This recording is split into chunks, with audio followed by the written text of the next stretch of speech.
तो हेलो दोस्तों, क्या हाल है आपका? उम्मीद है अच्छे होगा। तो यार आज होगी कुछ बहुत ही बड़ी बातें, अनाउंसमेंट्स।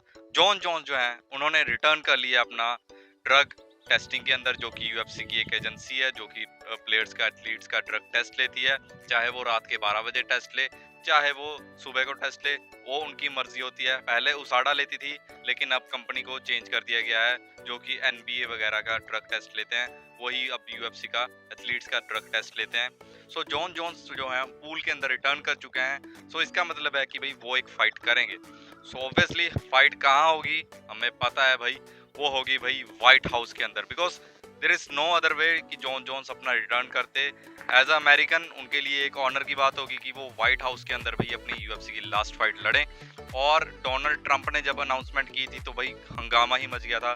सो अटेंडेंस होगी वहाँ की भाई लगभग लगभग 25,000। और वो 4 जुलाई को इवेंट होगा, जब नेशनल यूएसए का डे होता है। जैसे हमारा 15 अगस्त होता है, वैसे उनका 4 जुलाई होता है, अमेरिकन डे। सो एक ऑनर की बात होगी सभी अमेरिकन फाइटर्स के लिए वहाँ पे जाके फाइट करना, बिकॉज वो वहाँ की सबसे टॉप मोस्ट जो प्लेस है। सो जॉन जोन्स जो है उसके लिए रिटर्न करेंगे। और उसके साथ मैग्रेगर ने भी अनाउंसमेंट कर दी भाई, मैं भी व्हाइट हाउस में जो है अपनी फाइट करूंगा, काउंट मी इन। और मैग्रेगर तो भाई हमें पता है कि भाई अब चाहे फाइटिंग स्टाइल उनका जैसा भी हो, एज हो गई है या कुछ अलग फैक्टर आ गया है, लाइफस्टाइल चेंजेस आ गए हैं, मैग्रेगर जो है भाई माइकल चैंडलर के साथ फाइट करेंगे। और it's gonna be a great event. 25,000 लोग बस, it's a most VVIP entry होगी भाई वहाँ पे तो किसी की। सो 25,000 की टिकट्स कितनी महंगी होगी वो तो हमें पता नहीं है, एंट्री किस लोगों की होगी ये भी हमें पता नहीं है। Because they are not allowing so much people, because वो एक रिस्ट्रिक्टेड एरिया आ जाता है, गवर्नमेंट की प्रॉपर्टी आ जाती है।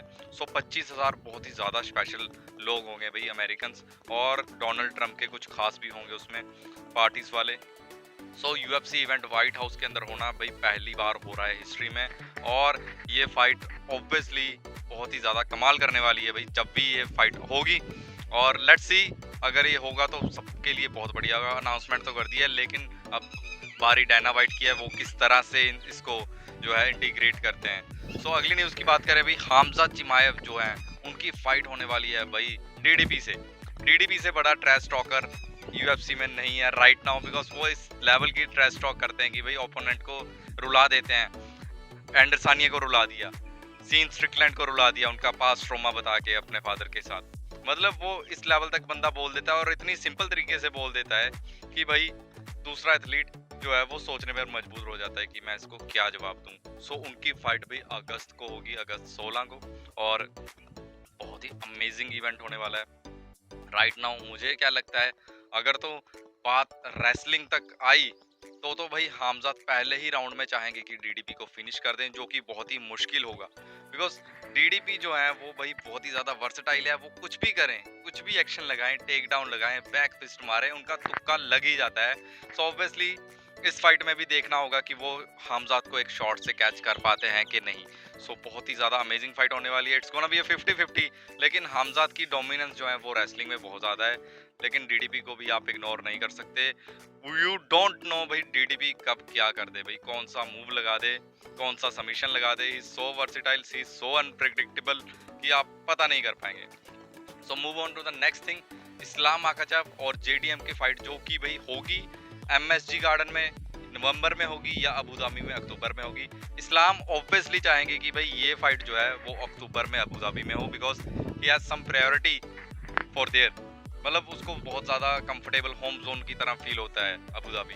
सो इस्लाम तो चाहेंगे, लेकिन जेडीएम चाहेंगे और डायना वाइट मुझे लगता है इस फाइट को एमएसजी गार्डन में करवाना चाहेंगे। डिपेंड्स ऑन द डेट, कौन सी डेट होगी, कौन से एथलीट्स और फाइट करेंगे उस इवेंट के अंदर, क्योंकि ये इवेंट एमएसजी का बहुत ही बड़ा इवेंट होता है भाई। जॉन जोन्स जो है वो भी एमएसजी में ही अपने फाइट टाइप के साथ किए था। So it's gonna be a big fight, it's gonna be a big fight, big date. अभी डायना वाइट तभी होल्ड करके रखे हैं बिकॉज ही वांट्स कि थोड़ी सी और बड़ी फाइट्स जो है उस कार्ड के अंदर स्टैक हो जाएं। और नेक्स्ट फाइट जो कि मैं देखना चाहूँगा वो है हमारे इलिया टिपोरिया और अरमान की। बहुत ज़्यादा लोग कह रहे हैं कि भाई उनकी फाइट पैडी पिम्बलेट से होगी, लेकिन मुझे कहीं भी नहीं लगता, और डायना वाइट के रिएक्शन से नहीं लगता कि पैडी के साथ उनकी फाइट अभी होगी।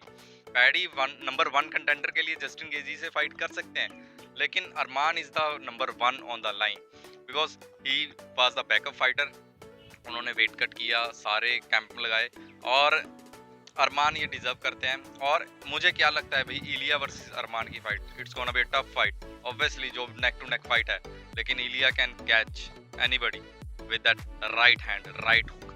वोल्कनास्की, मैक्स होलोवे और अभी चार्ल्स ओलिवेरा को, जो कि सबके लिए एक सैड मोमेंट था, इतना ज्यादा मतलब जल्दी कैच कर लिया चार्ल्स ओलिवेरा को, किसी ने प्रेडिक्ट भी नहीं किया होगा। चार्ल्स ओलिवेरा ने लगाया था गार्ड, लेकिन भाई वो काम नहीं आया। मैंने पहले भी इसके ऊपर वीडियो बना दी है और it's a sad moment for the MMA Charles Oliveira fans because Charles बहुत टाइम से लाइट हैवी वेट में कंटेंडर हैं और it was his chance to become a champion, लेकिन Ilia Topuria take the all the highlight. So Ilia Topuria की जो Arman के साथ फाइट होगी, it's gonna be neck to neck fight. Arman को आप इग्नोर नहीं कर सकते। हाँ, इट्स गोना बी, बहुत सारे लोग ट्रोल करते हैं, लेकिन भाई अरमान जो है वो बहुत ही as a fighter he is very good, you can not ignore अरमान।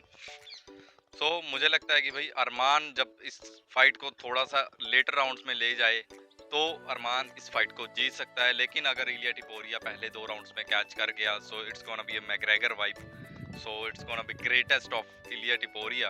और उसके बाद इस्लाम और इलिया टिपोरिया की जो हाइपोथेटिकल फाइट है, उसका तो सभी को इंतजार है भाई। I think that it may be lie in the July 4 white house में, सो कुछ भी हो सकता है। सो आज की वीडियो के लिए इतना ही। उम्मीद करता हूँ कि भाई आपको ये वीडियो पसंद आया होगा और थैंक यू।